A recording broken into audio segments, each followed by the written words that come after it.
네, 안녕하세요. 이정환의 자가면역TV 한의사 이정환 원장입니다. 저번 영상을 통해서 제가 섬유근육통의 완치에 대해서 말씀을 드렸습니다. 저번 영상 말미에 제가 섬유근육통 치료에서 중요한 세 가지 요소에 대해서 이제 설명을 드리기로 했기 때문에 오늘은 섬유근육통 치료의 세 가지 요소라는 제목으로 해서 여러분들께 말씀을 드려보도록 하겠습니다. 자, 제가 섬유근육통 치료의 세 가지 요소라고 생각하는 것들이 첫 번째는 바로 이제 긴장 해소고요. 두 번째는 압력의 해소, 세 번째는 회복력의 증강, 그러니까 회복력을 높이는 것입니다. 자, 하나씩 먼저 설명을 좀 드려볼 텐데요. 일단 긴장의 해소라는 것은 몸과 마음의 긴장을 누그러뜨리는 것을 이야기를 합니다. 대체적으로 환자분들이 섬유근육통 환자분들은 근육이 긴장되어 있고 몸이 뻣뻣하게 굳어 있는 경우들이 많은데 이것은 이제 섬유근육통의 발병 원인 자체가 과도한 스트레스라던가 그 다음에 과로 그리고 수면 부족으로 인해서 교감신경이 항진되는 것이기 때문에 이 상태가 발병 이후에도 계속적으로 이어지게 되고요. 통증이 더 심해지게 되고 아침에 일어나게 되면 몸이 뻣뻣한 증상들이 발생을 하게 됩니다.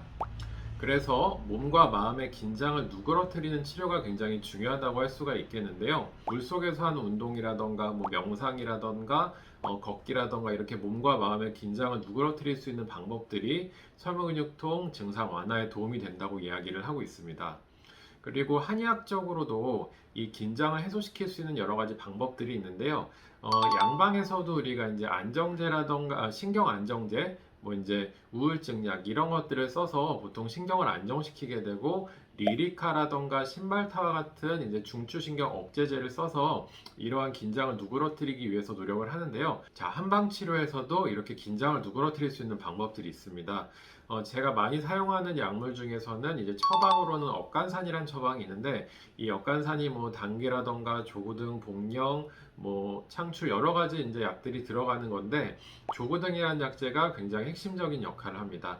조고등은 뇌에 작용을 해서 전반적인 몸과 마음의 긴장을 누그러뜨려 주고요. 혈압을 낮춘다던가 또 이제 중독에서 벗어날 수 있게 도와준다든지 여러 가지 좋은 효능들이 있습니다. 그 외에도 뭐 귀비탕이라던가 소요산이라든지 그 다음에 시오가 용골모래탕이라든지 이렇게 긴장을 누그러뜨리고 신경을 안정시킬 수 있는 처방들이 있는데요.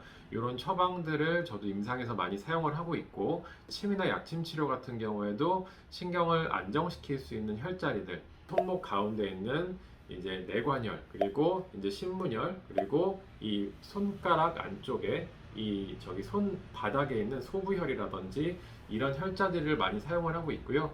등 뒤에 보면은 배수혈이라고 해서 척추를 따라서 있는 혈자리들도 있는데 이 혈자리 중에서 이제 심수라는 혈자리도 이 정신을 안정시키는 데 굉장히 많이 도움이 되기 때문에 이런 혈자리들에다가 약침이나 침 시술을 통해서 몸과 마음의 긴장을 누그러뜨리고 있습니다.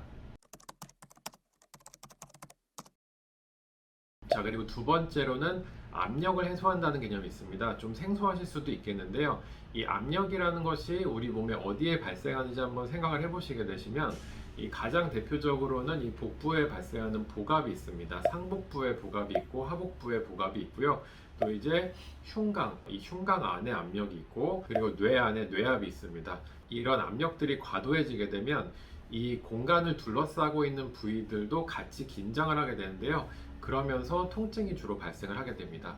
대표적인 원리로는 이 식사를 많이 하시거나 뭐 야식을 먹어서 복부가 차오르게 되면은 이 차오른 복부 때문에 복부와 연관이 있는 복근이라든지 그 다음에 등 근육이라든지 이런 부위들이 긴장이 되면서 섬유근육통 환자분들은 통증이 더 심해지시게 됩니다. 그래서 저는 환자분들에게 꼭 식사는 가급적이면 소식을 하시고 야식은 절대로 드시지 마셔라 이렇게 말씀을 드리고 있는데요.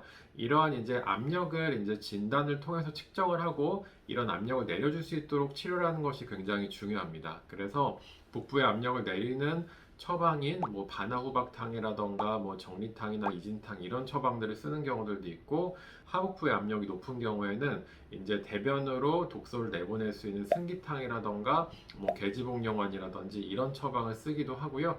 또 이제 뇌압을 낮춰줄 수 있도록 뭐 조등산이라던가 뭐 천궁다조산 같은 것들을 쓰는 경우들도 있고, 호흡을 원활하게 해서 이 흉곽을 둘러싸고 있는 근육들의 긴장을 이완시키는 방법으로 뭐 마왕탕이라던가 계지탕이라던가 소청룡탕 같은 처방을 쓰기도 합니다. 그리고 침이나 약침 치료를 통해서 이 복부라던가 등을 풀어주는 것 역시도 굉장히 많은 도움이 되기 때문에 이런 치료들을 해서 몸의 긴장을 해소한다고 이야기를 할 수가 있겠습니다. 자, 마지막으로 세 번째는 이제 몸의 회복력을 높이는 것입니다. 환자분들이 오시면 제가 많이 설명을 드리는 것 중에 하나가, 환자분 이게 근육이 계속 만성적으로 아픈 거는 이 근육이 회복이 안 돼서 그렇습니다.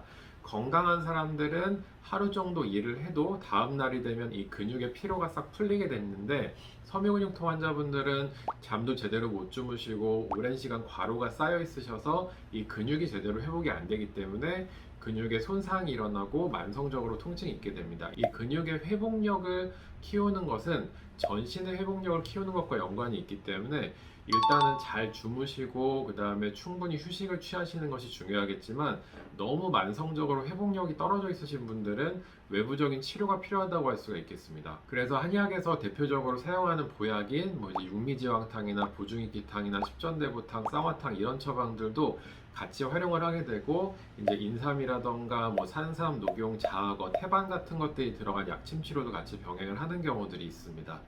자, 그래서 이런 치료들을 병행을 해서 몸 전체의 회복력을 높이고 또 이제 근육의 회복력을 높이는 것이 이제 섬유근육통 치료에서 굉장히 중요한 포인트라고 할 수 있겠습니다.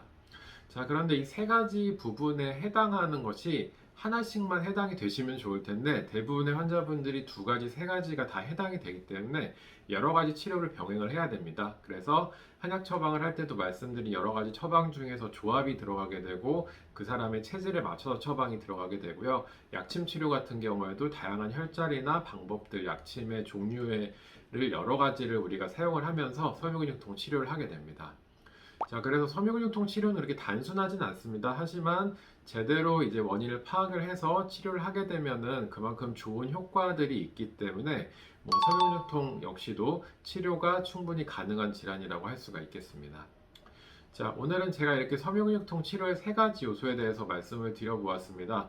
앞으로도 이제 섬유근육통이나 만성 통증과 관련된 좋은 정보가 있으면 또 여러분들에게 말씀을 자주 드려보도록 하겠습니다. 자, 이정환의 자가면역 TV 오늘은 여기서 마치겠습니다. 감사합니다.